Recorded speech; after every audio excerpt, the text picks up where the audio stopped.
What's up, everybody? My name is Nate Killian, and this is the story of how I made a $20 watch go from this to looking like this. Time. Is it even real? Of course it is. Mysterious close-up shot.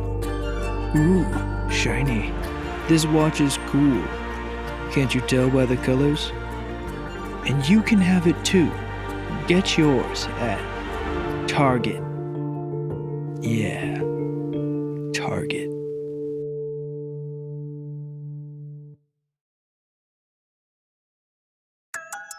What's up, everybody? My name is Nate Killian. Welcome back to my channel. If you're new here, we'd love for you to consider subscribing.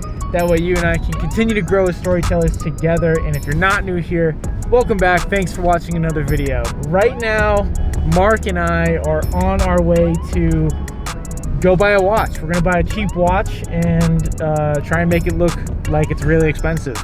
So this is me in my dirty car driving to Target. No, don't show them that. I almost hit this car, like I got so distracted. All right, now we just gotta find the watches. Is the mic on? Yeah, it is on. What do we got? All right, this one's $17. This one's actually pretty sick. 45? What? So I feel like this is the one in the lead right now. Okay. Right here, 20 bucks. Okay, so now we're gonna buy a mirror so we can get this. We saw this hack on Instagram Reels. Was it Instagram? Mm-hmm. That you lay your product down on a mirror and reflect the laptop screen off of it. So $6 for this. So there you go. All right, so we just left Target. $20 watch, a mirror, and now we gotta buy some black poster board for our backdrop. That's all I wanted to tell you. You zooming in on that lady? Yeah. Poster board. How much is this? I don't know. It's not a lot of money, but this is a good backdrop if you need one. All right, last stop. That's probably the most important one. Chipotle.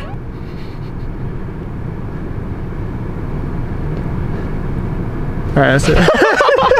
All right, so after eating Chipotle and setting up the studio, and when I say studio, I really just mean my office, but whatever. We make space. We use the space. Just duct taping the backdrop to the wall, laying it down over a table. Hey, got the job done. That's all that matters. All right, so we had a little bit of a light issue in my office where my blinds don't shut all the way. We needed to block the setup, so this is our makeshift wall. It's just a blanket that's way too short. Does it even look? Am I even in the You can't even shot? see yourself. Really? So one of the issues I ran into when filming this was that I didn't have a lens that could get in tight enough on this watch. But the solution was I shot this in 4K. So all I had to do in post was crop in really tight on the watch, and it looked like it was way closer up than it actually was. For example, here's the original shot, and here is it cropped all the way in. Now, I definitely don't recommend doing that. If you have a better lens, use the better lens. Use the lens that can get really close up. But if you need to punch in and you're shooting in 4K, there is a little wiggle room there without it getting too grainy or looking like, you know, you did just zoom in post. Conveniently, Mark brought his little spinny turntable thing, so we were able to just place the watch down on that and turn it on, and it just spun, and I just filmed it as it spun. Another example of this 4K punch in being used is this shot of the watch where it's panning down as the light kind of flares over it.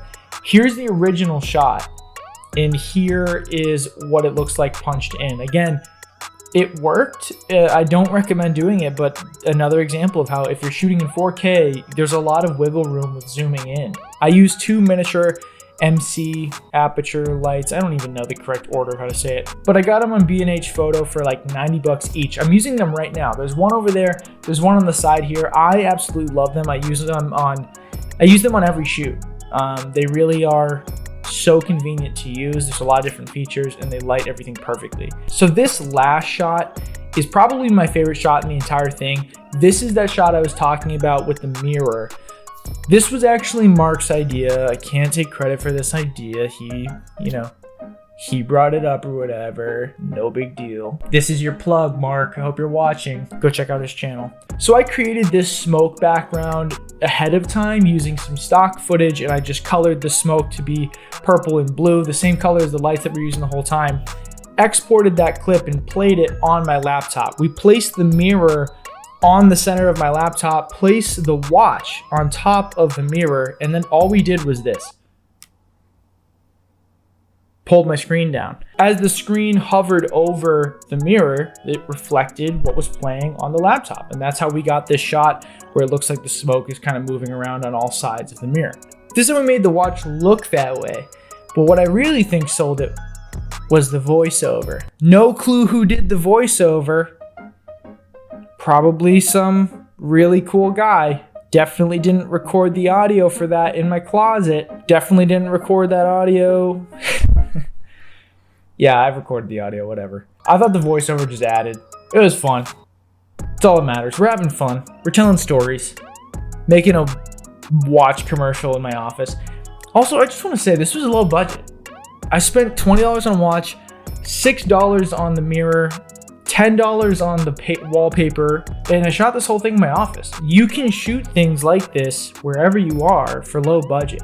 Obviously, that's assuming that you have some sort of camera that you can use and some sort of light that you can use. But in terms of like, hey, I want to put together a shoot, what do I need to buy to make it happen? I only spent, oh my gosh, 20 bucks, 10 bucks, 36 bucks in total. So you can definitely put something together like this on your own. One key thing that really helped when doing these shoots was that light flare overhead. And what I did was, as the watch was spinning on the turntable, I stood on the side with the miniature aperture light. I have to sneeze, hold on. I stood on the side with my miniature aperture light, and as the watch turned, all I did was wave that light over. Very simple technique to get that lens flare. Very simple technique to get that light flare, or whatever you want to call it, onto the watch. Sound design, only thing there was the music, my voiceover, and that wristwatch click sound. And that's it. No sound design besides that. So that's pretty much it. It's pretty much it. It was pretty simple. Pretty simple. Yeah. All right, everybody, thank you for watching this video. If you like this video, give it a like. That way I can know if you want to see more flipping material like this in the future. Sorry, my wife just texted me. I got distracted. Like this video so I know you want to see more content like this in the future. If you haven't already, I would love for you to consider subscribing to the channel. That way, you and I can continue to grow as storytellers together. Thanks again. Thanks for watching. Keep telling stories, and I'll see you in the next video.